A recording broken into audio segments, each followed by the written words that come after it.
Why do you think Rob Ford could win the next election? Vote splitting. I mean, simply the same formula that worked for him in the race that I was involved in is likely to occur in the coming race. And I'm really, in a certain sense, just cautioning people that would like to see him gone, that it will take action on their part to coalesce behind one candidate if we actually want to see a more competitive race this time. Does he also perhaps have a little more support still out in the suburbs, his base that hasn't necessarily evaporated? I think probably some of his support has evaporated, but if you have 4 or 5 or 6 candidates in the race, then 40% wins every day. And I think that this is the risk that people have to face up to. And personally, the reason I'm talking about it is that I've talked to a lot of people who have already, said he's done, that have basically written him off for the next campaign. And I just caution against that. I think that's foolhardy. In other words, pick one candidate to go up against them is what you're saying. Yeah, I mean, we don't have a culture here for a political runoff as they do in other places.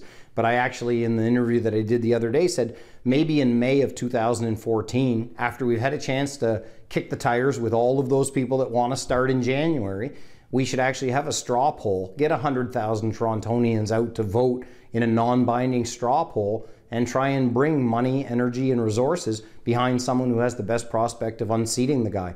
Failing that, I'm very, very worried that the prospects of his re-election are very good. Do you think people underestimate him as well? I mean, his poll numbers have tanked, but he still does have a strong base out there. I think this is exactly the case, and on certain levels of measurement, it is easy to underestimate him. And I think he's conceded the leadership of council in a sense. He's the councillor mayor. All the populist takes no responsibility for what happens at the city or the city's agenda, but that's good enough for some people. Not for everybody, but for some people, and I think probably for a fair chunk of people. So I'm just really early on trying to caution people against thinking that just because he generates a lot of kind of bad press or weird press, that necessarily spells defeat. And what do you make of the conflict of interest case that's coming up tomorrow? Well, it's a serious matter. He thumbs his nose at authority. And in this case, everyone said to him, you shouldn't be voting on this, and he still did it. So I think it is a serious matter. I always thought that the election finance issues were going to be more of an issue, and those are yet to be resolved.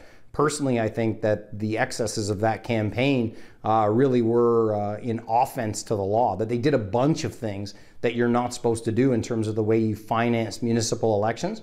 The combination of these things maybe adds up to something, but I can't really predict the outcome of a court case. And the message we sort of hear time and time again is sort of a disregard for the rules? Is that how you characterize it? Well, who else reads while they're driving on the Gardiner Expressway and then blames people for asking the question? I mean, there's a populist kind of instinct that people find admirable, I suppose. Some people do. But at the end of the day, when you are a lawmaker, but your instinct usually is to kind of thumb your nose at the law, maybe that starts to run its course and forces people to ask questions. I'm not really sure. Do you see yourself being involved in the next campaign anyway, if not as a candidate? Well, I'm not going to be a candidate. I've been clear about that, but I'm definitely interested to be part of a group of people that would like to see a mayor that better acts like a mayor and is more progressive than this one. So sure, but I don't know how exactly. In a part, I think I'm doing my part now by saying to people more than 2 years before the next election, wake up and do not make assumptions that just because the guy generates some bad press that he doesn't still have a base of support, which in a fragmented race is likely to lead to his re-election.